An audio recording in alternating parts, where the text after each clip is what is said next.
آشنا اپنی حقیقت سے ہو اے دہقان ذرا، آشنا اپنی حقیقت سے ہو اے دہقان ذرا، دانا تو کھیتی بھی تو بارہ بھی تو حاصل بھی تو۔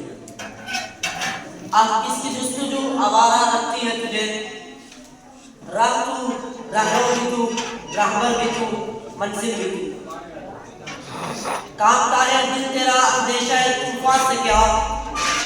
کانپتا ہے دل تیرا اندیشہ طوفان سے کیا، ناخدا تو بحر تو کشتی بھی تو ساحل بھی تو۔ صدر وقار، برسوں پہلے جب بر صغیر میں ملت اسلامیہ جاں بلند ہو چکی تھی اور چراغ صفری کی مانند دم توڑ رہی تھی، مدارس کی جگہ گردوارے اور مساجد کی جگہ مندر بنانے کے منصوبے آشکار تھے، مسلمان فرنگی لٹیروں کی زنجیروں میں جکڑے جا چکے تھے اور غیر ممکن تھا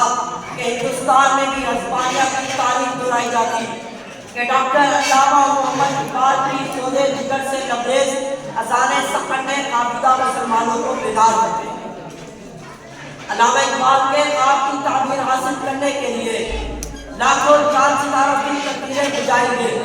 ہزاروں عصمتوں کے چراغ گل کیے گئے، بے شمار بہنوں کے سوال گزارے گئے، ہجرت کے قافلوں کو گاجر پوری کی طرح کاٹا گیا، بے شمار بچوں نے بیٹوں کی ہڈیوں پر رقص پسرن کا اپنے منظر پیش کیا، تب کہیں جا کر ہمارے کاشان بقائے نور بنے۔ صدر وقار،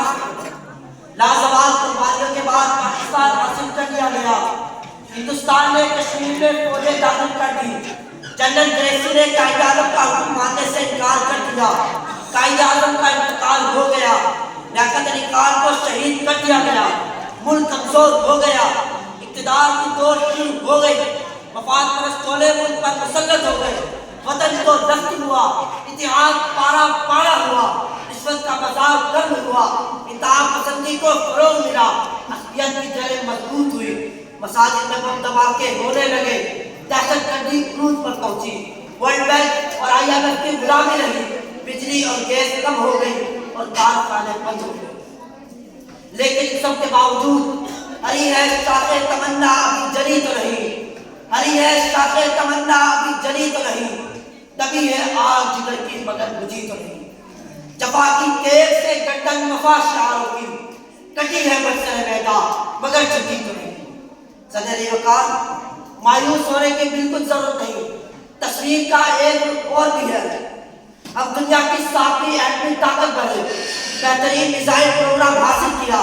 کرکٹ ہاکی اور سنوکر کے عالمی چیمپئن بنے، کئی دہائیوں تک اسکواش کے بیتاج بادشاہ رہے، ارشد عظیم نے اولمپک میں گولڈ مارا، سڈنی کے سالانہ ریاضی کے میلے میں ہر سال نمایاں پوزیشن حاصل کی، کیمرے کے تاریخ سسٹم میں عالمی ریکارڈ بنائے، سائنس کے عالمی تحقیقاتی ادارے سن لیبارٹری میں انڈیا، چائنا، کوریا، جاپان کو پیچھے چھوڑا، دنیا بھر کے مظلوم مسلمانوں کے کشتی بان بنے، بحثت کی جنگ اور کارگل میں ہندوستان کے داغ کھٹے کیے، امریکہ اور نیٹو کو خاک دکھائی اور ابھی لندن کو عرش سے فرش پر گرا کر چائے ملی۔ صدر وقار، یہ بات عدم رشم سے، کیسا اجلاس سے، ضروری اور بیرونی سازشوں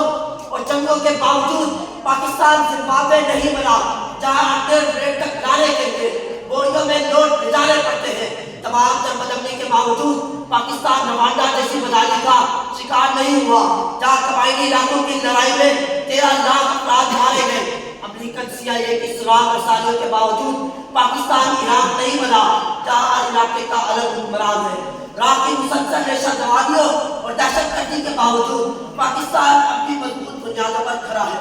27 رمضان المبارک لیلۃ القدر کے موقع پر تائید ایزدی سے قائم ہونے والا وطن عزیز دشمن کے ناپاک عزائم کے باوجود 77 سالوں سے قائم ہے اور ہمیشہ رہے گا انشاءاللہ۔ میری پاک زمین، میری پاک زمین، پھولوں کو صبا مل جائے گی، خوابوں کو کبا مل جائے گی، تیرے جتنے رنگ نکھاریں گے، تیرے اونچے بال سواریں گے، ہر بام پہ سورج چمکے گا، ہر صحن میں چاند پکاریں گے، تجھے روشنیوں سے بھر دیں گے، تجھے جگمگ جگمگ کر دیں گے۔ میری پاک زمین، میری پاک زمین، آپ سب کی سماعتوں کا بہت بہت شکریہ۔